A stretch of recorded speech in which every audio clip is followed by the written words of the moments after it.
것입니다.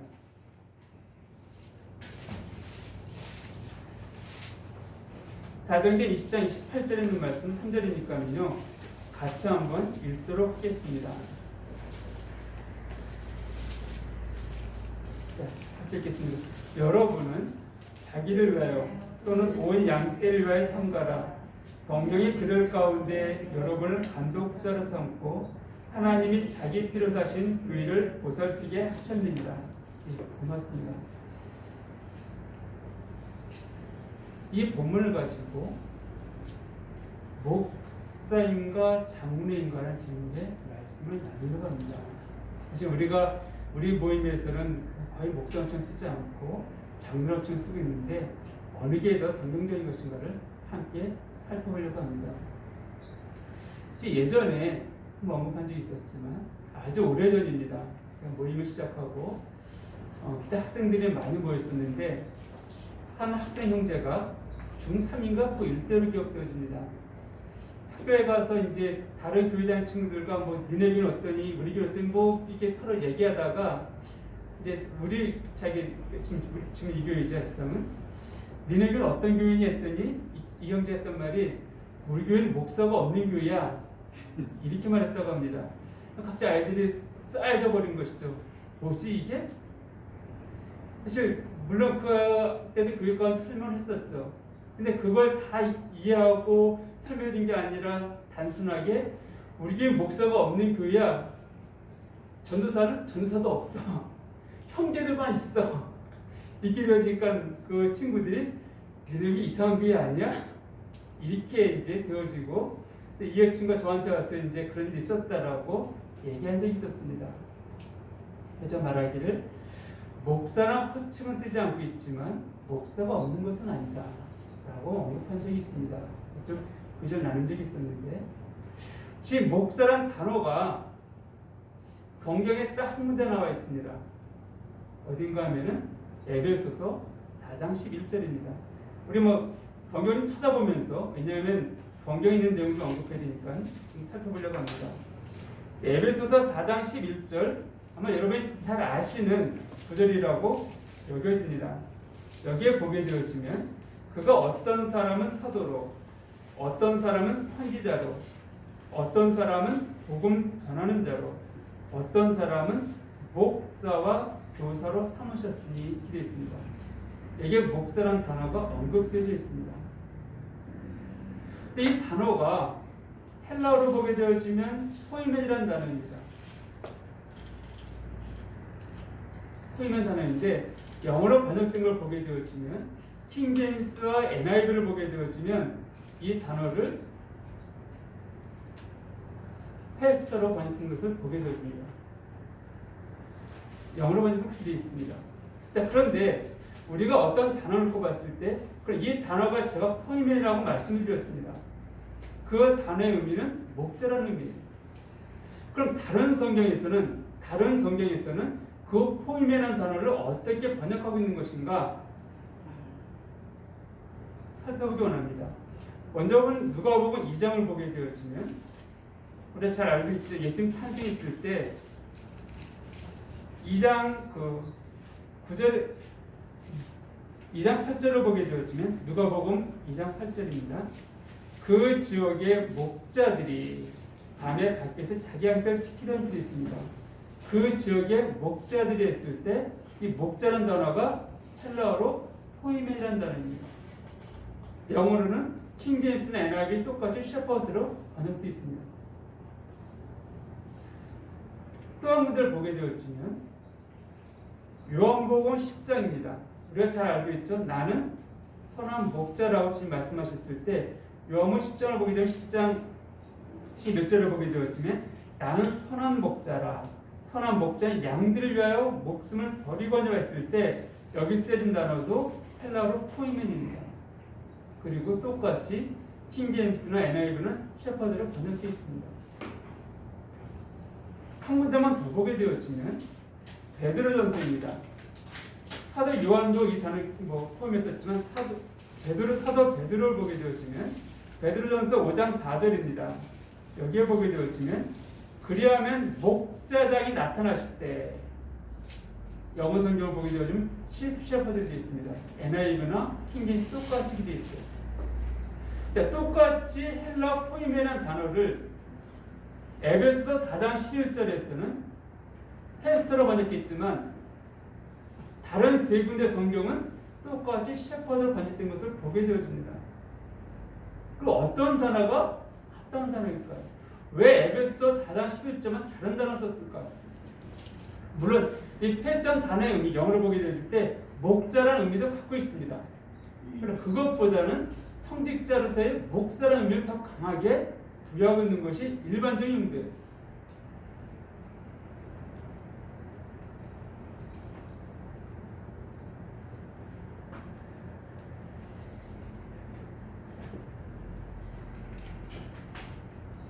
제가 왜 킹제임스와 NIV를 같이 말씀드렸냐면은 사실 이 목사라는 호칭 자체가 이 성질의 개념 자체가 사실상 갑자기 생긴 것이 아니라는 것이죠. 이 단어 쓸을 통해서 무엇을 의도했는가? 성직자의 개념을 이 단어를 통해서 우리 가운데 내포했기 때문에 그렇습니다. 그러니까 오늘 많은 분들이 뭐 영어로 보게 되어지면 죄송합니다. 미국 목사님들의 어떤 우리는 목사라고 번역되어 있지만은 미국 분들 명함은 이렇게 되어 있습니다. 레버런드라는 단어 쓰여지고 있는데 존경하는 목사, 성직자 이런 개념이 들어가 있습니다. REV 나오는데 자, 이 성직자의 개념 똑같이 목자로 번역 예수님께서도 나는 선한 목자로 이렇게 하셨는데 그 단어 목자로 번역하면서 왜 에베소서만 목사로 번역했을까? 이것은 이 단어를 통하여서 성직자, 성신대 개념을 도입하기 원했기 때문인 것이에요. 의도하든 의도하지 않든지 간에 이것이 실제 나타나는 모습들입니다. 그래서 우리가 교회에서 목사님 했을 때 느끼는 것들은 나와는 다른 어떤 성직자적인 어떤 개념들을 갖고 우리는 그 단어를 부르게 된다는 것이에요. 즉 우리는 아니라 할지라도 일반적인 개념에서 사람들이 목사님 했을 때 그 개념은 나와 다른 성직자다, 하나 사제다 이런 개념 것을 갖고 있다는 것이에요. 근데 이 부분들은 이 성경에 굉장하게 경고했던 부분들입니다. 우리가 요한계시록 보게 되어지면 7교회에 대해서 언급되어 있습니다. 요한계시록 2장을 좀 볼까요?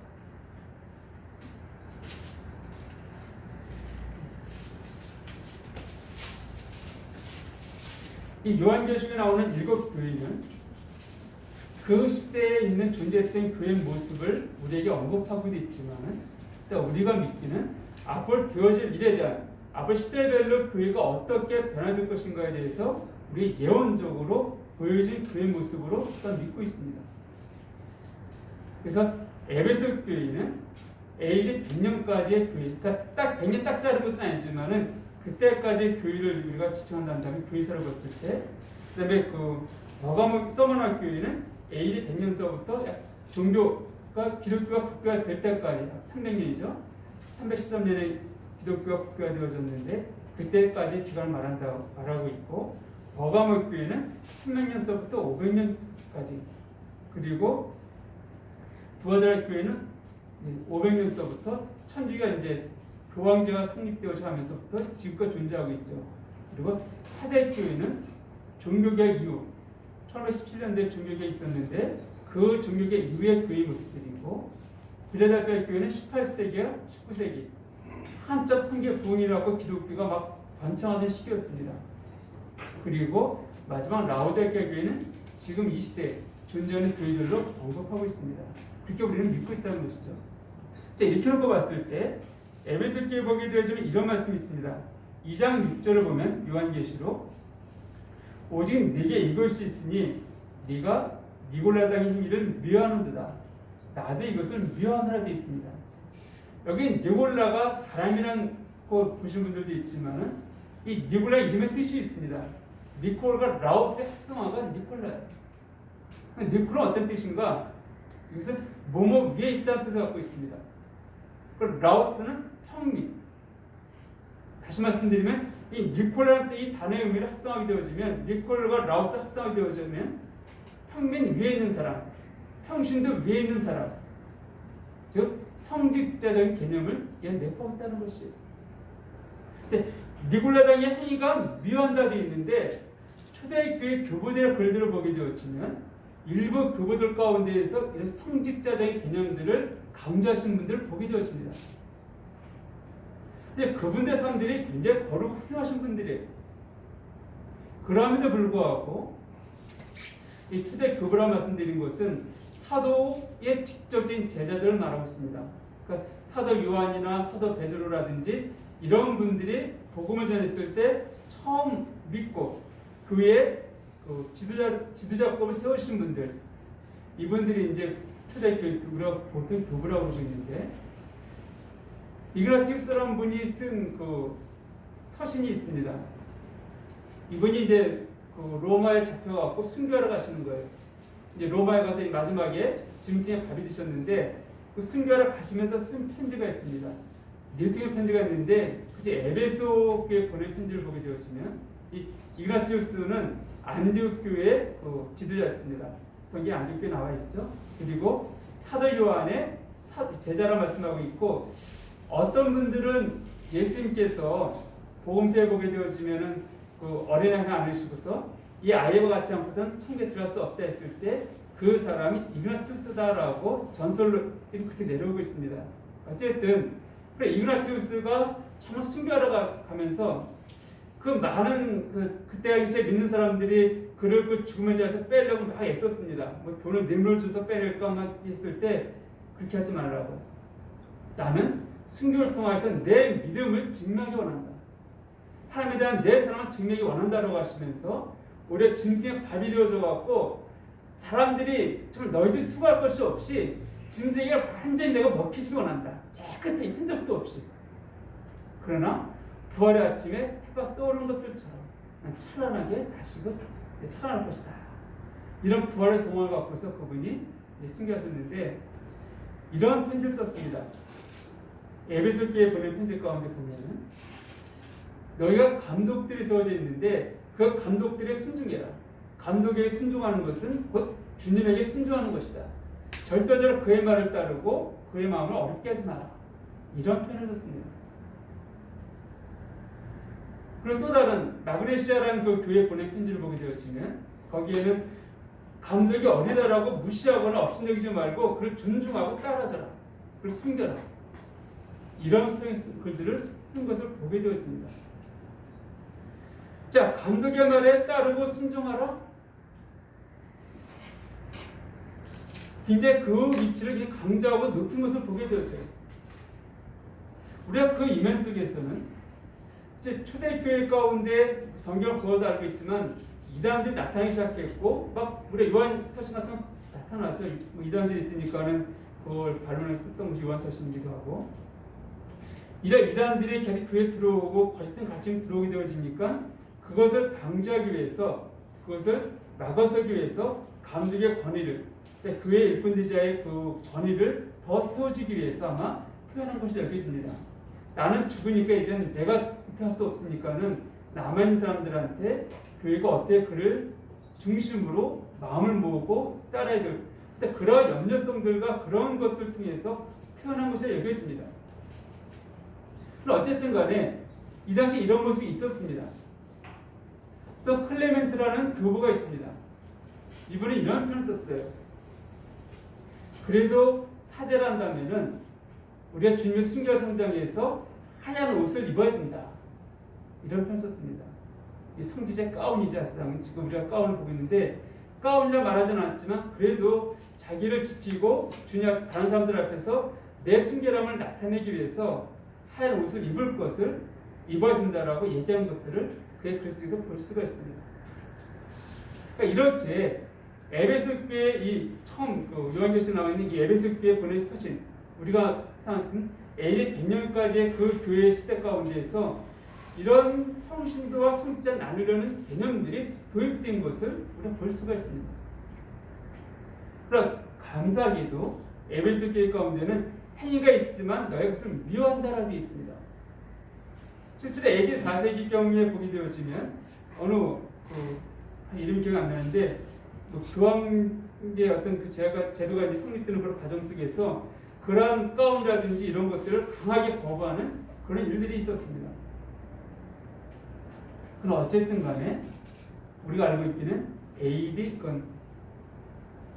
버가모 교회에서부터 AD 3 기독교 종교개혁 이후에 급속도로 성직과 평신의 계급이 나눠진 것을 보게 되었습니다. 거기에 이런 이유가 있습니다.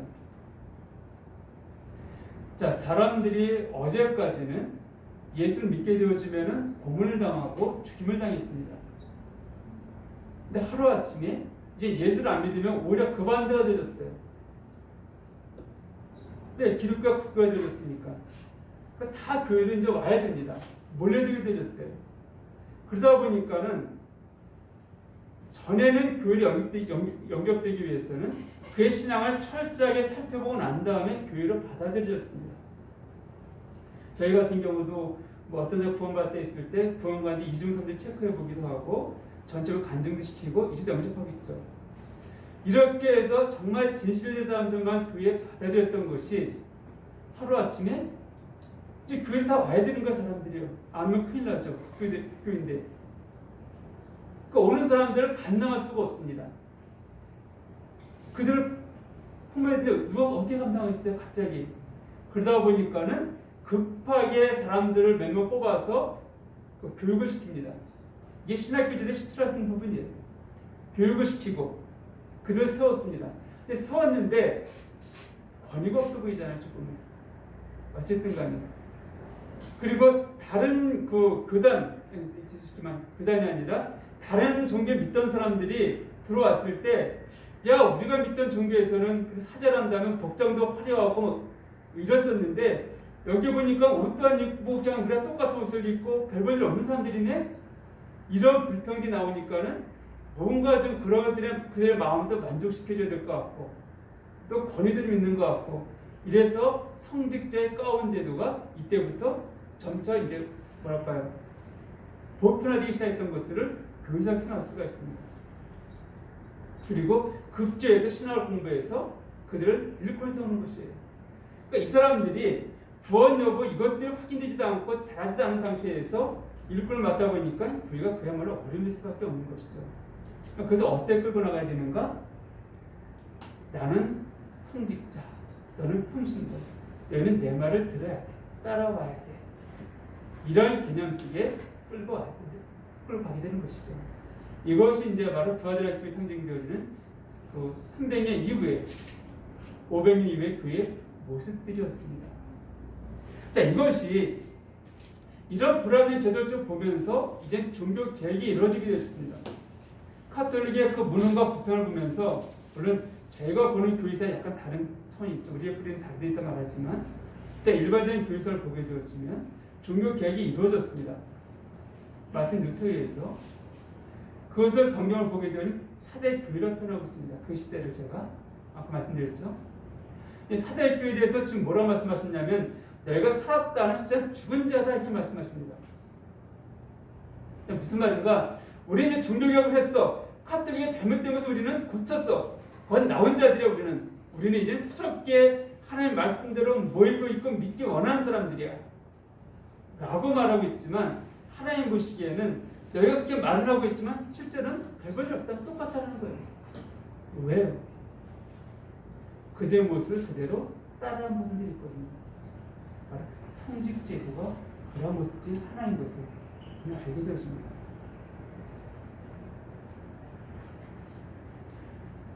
그러니까 하나님께는 이것을 굉장히 미워하셨던 부분들이고 합당치 않다라고 말씀하셨다는 것이에요. 다시 한번 에베소를 보게 되어지면 자, 다음에 이제 에베소를 봅시다. 이런 상황 가운데에서 그가 어떤 사람은 이게 표현하고 있습니다. 그가 어떤 사람? 그가 누구일까요? 8절에 보게 되어지면 4장 8절에 그러므로 이르기를 그가 위로 올라가실 때 사로잡혔던 자들 사로잡으시고 사람들에게 선물을 주셨다 이렇게 말씀하고 있습니다. 그가 위로 올라가실 때 그가 누구일까요? 바로 부활하시고 승차하신 주님을 말씀하고 있습니다. 그 주님께서 올라가시면서 그 교회 가운데 은사를 주셨다는 거예요. 선물은 은사입니다.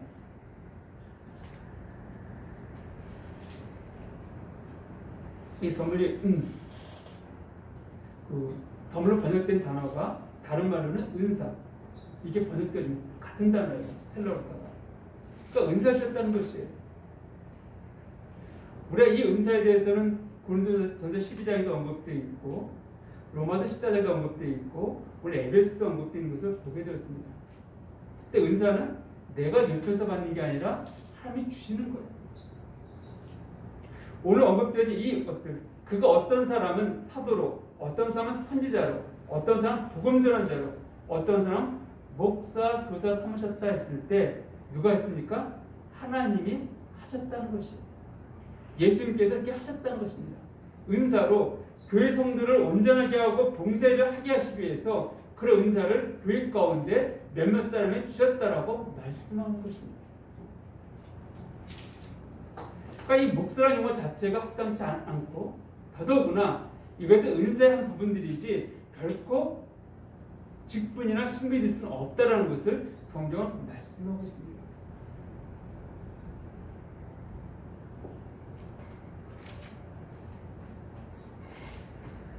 자, 그 반면에 또 다른 용어가 있습니다. 그럼 직분은 어떤 것인가? 빌립보서 1장을 보게 되어지면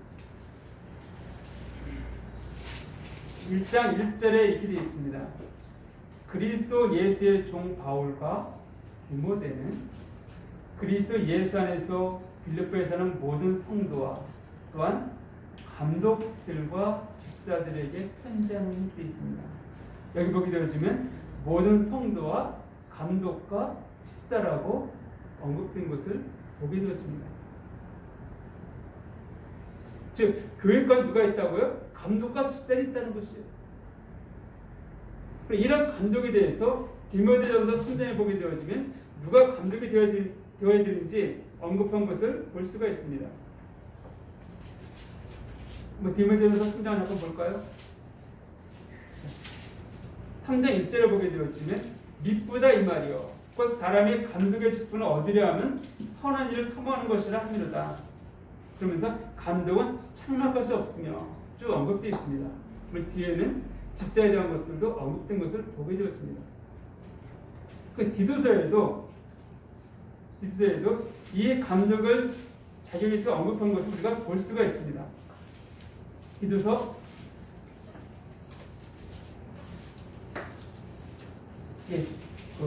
1장 6절 이하에 보게 되어지면 1장 6절에 창망구시가 쭉 나오는데 여기에 보게 되어지면 아까 디모데전서 3장에서는 감독이라 말하고 있는데 같은 내용이 5절에서는 디도서 1장 5절에 보게 되어지면 내가 너를 그리스도에 남겨둔 이유는 남은 일을 정리하고 내가 명한 대로 각성에 장로들을 세우게 하려 함이니 창망할 것이 없고 하나님 아닌 남편이며 그리고 실제 감독 하나님 청지를 창망할 것이 없고 쭉 언급한 것을 보게 되어집니다.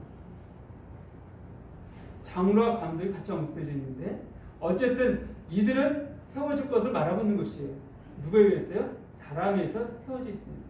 직분이라는 것이에요. 오늘날 그 감리교를 보게 되었으면 감독 제도가 있습니다. 이 감독하는 역할은 무엇인가? 이 굉장히 부분들인데 이 감독은 신앙생활에 대해서 감독하는 것만이 아니라 거짓된 자들이 교회 안에 들어올 것인지 이단 가르침이 퍼지는지를 지켜보고 그걸 막아서는 자들이죠. 이것이 감리되다 보니까는 감리교에서는 그 기본적으로 이제 그 개교를 맡고 있는 사람을 목사라고 한다면은 그 목사가 그룹으로 모여 있습니다. 제 강서구에 있는 목사들이 모인 것을 이제 지방이라고 해요. 예를 들면은 거기 있는 사람은 이제 그 모임이 있고 그 다음에 그 지방가 모여 있는 그래서 서울시 정도 강서구, 영등포구, 양천구 이렇게 전체 서울시 모인 사람을 연회장을 감독이라고 부르고 있고요. 그리고 서울시, 부산시, 강원도 이렇게 전국에 있는 교회를 모인 사람 대표가 모인 것을 그 대표를 감독회장 이렇게 표현하고 있습니다. 그래서 감독제도라고 그러고 있는데 목사들의 위에 있는 사람을 감독이라고 말하고 있습니다. 그런데요, 이 감독은 제가 지금 말씀드렸지만은 이 기능적 직분적 역할입니다. 기능적 역할이라는 것이에요. 그래서 빌립보 교회 가운데 감독이 있다. 그러니까 교회를 감독하는 사람, 기능적으로. 그래서 그런 사람들은 어떤 사람들이 세워져야 될지에서 성경 언급하고 있습니다. 다시 말씀드리면 이 목사, 이 목자라 개념된 이 부분들은 하나님의 은사로 주어져 있습니다. 그 은사이기 때문에 그분께서 당신의 교회를 위해서 세우시는 것들이에요. 허락하신 것들입니다. 그러니까 직분에 상관이 없이 그런 은사하는 사람들이 있어요. 그 일을 감당하는 사람들이 있습니다. 목자가 어떤 일을 합니까? 양들을 돌보고 필요를 공급하고 그들을 품어주고 케어해주고 그리고 이리로부터 보호해주는 이것이 목자의 역할이에요. 근데 감독은 그걸 조금 더 직분화시켜 갖고서 이제 책임감을 갖고서 그 일을 돌아보고 이단으로부터 교회를 지켜 보호하는 그런 역할을 한다라고 할 수 있는 것이죠. 그래서 그러한 사람들 세울 때 아무나 비를 맞출 수는 없잖아요. 신앙적으로나 이런 면에서 건전하고 올바른 사람들을 세워야 하기 때문에 이런 자격들을 명시하고 있는 것입니다. 특별히 갓 들어온 사람을 세우지 말 것을 언급하고 있죠. 그가 아무리 세상적으로 이론이 뛰어나고 훌륭한 것이 있다 할지라도 진리 안에서는 그렇지 않다는 것입니다. 이렇게 놓고 봤을 때 우리가 지금 일반적으로 교회에서 목사를 세울 때 보게 되었지만 신학교를 갔다 오고 그런 시험을 봐서 패스하게 되어지면 물론 그때 그 연수 기간이 있습니다. 그 전도사 생활들이 있고 강도사 생활들도 있습니다. 어쨌든 간에 이거 학교 공부하면서 하는 일들이에요. 그래서 그렇게 해서 공부하고 목사 없이 패스하면 안수를 주고 바로 목사라면서 그 일을 맡깁니다. 이것은 성경에 나온 것들과 너무 다른 모습이라는 것이죠. 어제 성경 간절히 이렇게 언급하고 있는데 근데 우리가 일반적으로 우리가 쓰는 호칭들 무엇입니까? 장로란 호칭입니다. 우리 장로 호칭 일반적으로 쓰고 있습니다. 그럼 왜 이 호칭을 우리가 쓰고 있는가? 방금도 말씀드렸지만 목사는 은사적인 것이란다면 장로는 기능적인 부분들입니다. 아니 감독은 기능적인 부분들입니다. 근데 장로는요? 일반적으로 장로하면 어떤 느낌을 갖습니까?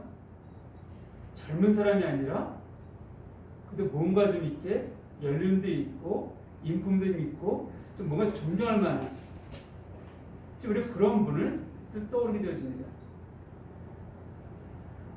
레위기 19장인가 보게 되었지만 우리가 그 센 머리 앞에 머리가 하얗게 되신 분을 이제 표현한 부분인데 나이 드신 연장자 앞에서 우리가 19장 32절이네 레위기 너는 센 머리 앞에서 일어서고 노인의 얼굴을 공경하며 네 하나님을 경외하라. 여호와냐 되어 있는데 정말 머리가 하얗게 되신 노인들 되었을 때 정말 그를 공경할 것을 말하고 있습니다. 인생 연륜들 저도 제가 아직 뭐 젊다 할 수 있겠지만 제가 20대, 30대 상황 때 인생의 모습과 40대, 50대, 60대 좀 보는 것이 달라지는 것 같아요. 30, 40대만 되도 뭔가 막 이룰 것 같고 쟁취 막 뛰어왔단다면은 이제는 오히려 좀 여유가 있다 그럴까요? 삶이 그렇게 각박하지가 왜 내가 살아왔지라고 하면서 오히려는 내가 갈 그 날들을 바라보고 준비한다 그럴까요? 그럼 마음에 조금 여유가 이런 것들이 있습니다. 그러니까 그런 인생 연륜도 살아왔기 때문에 젊은 사람들에게 자기 삶을 경험을 토대로 조언해 줄 수가 있고 우리가 그런 분들을 보게 되어지면 존경하는 마음을 갖고 우리가 따르게 되어지죠. 장로는 바로 그런 명칭들을 보여주고 있습니다. 이 장로라는 호칭은요, 이제 교회 가운데만 주어진 호칭은 아니에요. 구약 성경에 보아도 장로 호칭들이 종종 언급되어 있습니다. 그럼 성경에는 어디에서 이 호칭이 제일 먼저 언급되어 있는가? 사도행전 11장입니다. 같이 한번 볼까요?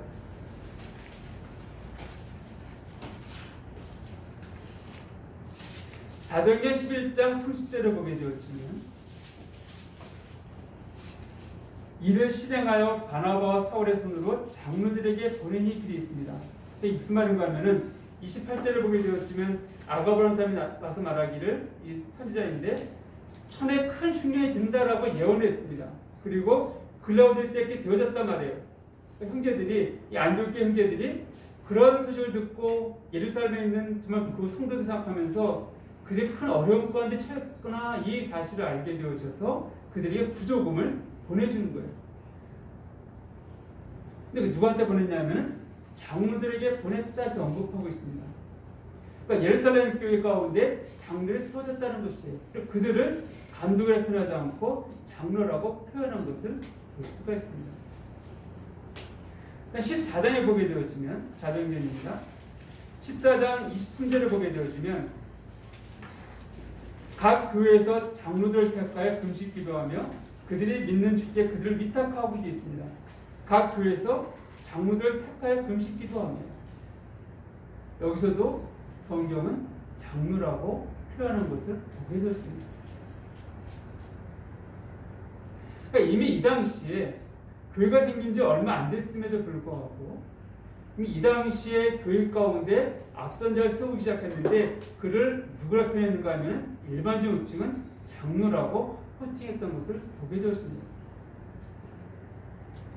사실 이 당시에는 복음이 증거된 지가 주님 승천하시고 얼마 안 되어졌기 때문에 우리가 지금처럼 깊이 성경을 연구하고 이랬던 사람들이 많지는 않았던 시절입니다.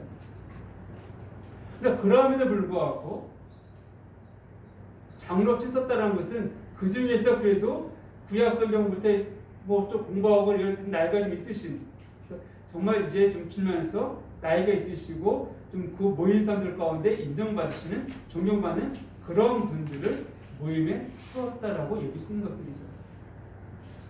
그러니까 이런 분들이 그 삶을 통하여서 모임을 안정화시키고 모임 방향성을 제시하고 이끌어 갔던 것들을 우리는 생각해 볼 수 있습니다. 4절 15장을 보게 되어지면 15장 4절에는 예루살렘에 이르러 그러니까 바나바 바울이 예루살렘에 갔을 때 교회와 사도와 장로들에게 영접을 받았다 이렇게 되어 있습니다. 사도는 이 당시에 존재했었죠. 베드로도 있었고 이 당시에 많은 사도들이 실존하고 있었습니다. 근데 그들과 함께 장로들이 있었다. 그건 사도의 역할과 장로 역할이 구분된다는 것을 우리에게 보여주고 있습니다. 지금은 사도가 없다고 말하고 있고 그렇게 믿고 있습니다. 그런데 사도의 은사가 사라졌는가라고 했을 때 근데 그 은사는 남아있지 않는가라고 또 많이 말하기도 합니다. 뭐 어떤 은사인가? 이 사도들이 했던 일들을 보게 되어지면 교회를 새롭게 개척하는 거예요. 만드는 것입니다. 그러니까 불모지에 가서 복음을 전해서 영혼들을 얻고 교회를 개척해 나갔습니다. 이 일들을 하시는 분들이 바로 선교사들이라고 할 수 있겠죠. 복음이 증거되지 않았던 그 땅에 가서 복음을 증거하는 선교사시는 분들. 그래서 우리가 사도의 은사라고 말했을 때 아마 그분들의 삶들을 놓고서 그 사도의 은사가 있다라고 말할 수 있지 않을까라고 얘기해주고 있지만 그러나 어쨌든 우리가 믿기에는 사도와 선지자 인사들은 성경에 기록되어 나서는 사라졌다라고 우리가 믿고 있습니다. 굳이 그럼에도 불구하고 그 의사를 따진다 한다면은 사도적인 의사를 따진다면 그런 일을 하시는 분이 아닐까라고 여기는 것이죠. 어쨌든 이 사도가 있음에도 불구하고 그 사도들의 교회를 다스린 게 아니라 이 예루살렘 교회를 보게 되어지면 장로들이 세워졌다.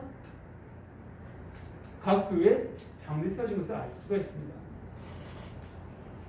우리가 아까 보았던 디도서 1장 5절을 보아도 다시 한번 보게 되어지면 이렇게 되어 있죠. 사도 바울 디도에게 말했던 것이 내가 너를 그리대에 남겨둔 이유는 남은 일을 정리하고 내가 명한 대로 각 성의 장로들을 세우게 하려는 일이 되어 있습니다. 각 성에 누굴 세운다고요? 장로들을 세우게 하기 위해서. 그러니까 교회 장로를 세우기 위함이라고 말하고 있는 것을 보게 되었습니다. 자, 이렇게 놓고 봤을 때 성경은 은사적인 그 호칭이었던 목자라는 개념, 이 단어도 또 기름진 역할을 했던 이 감정이라는 이 단어보다도 장로라는 호칭을 더 자주 사용했고 그 위에 세워진 분들을 장로 호칭하는 것들을 우리가 알 수가 있습니다. 이 부분에 있어서는 사도 베드로도 이렇게 표현하고 있습니다. 베드로전서 5장 1절을 보게 되시면 사도 베드로가 이렇게 말하고 있죠. 너희 중 장로들에게 권하노니 나는 함께 장로된 자요 이렇게 말하고 있습니다. 함께 장로가 됐다는 거예요. 나도. 그러니까 사도임에도 불구하고 장로가 되어졌다 또 있습니다. 사도 요한도 언급하고 있기를 요한 이서를 보게 되어지면 요한 이서 요한서서 마찬가지이지만 이서 보면은 장로인 나는 이렇게 되어 있습니다. 요한 3서에서도 장로인 나는 이렇게 언급한 것을 보게 되어집니다.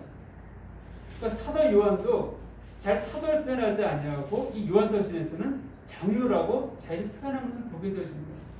그러니까 교회의 일꾼이라는 것이 교회에 세워진 자라고 이 당시에 이제 교회가 많이 세워지고 완전 안정화되어져 갈 때 사도의 역할보다는 이제 한 교회에서의 장로 역할들로 표현한 것을 우리가 알 수가 있습니다.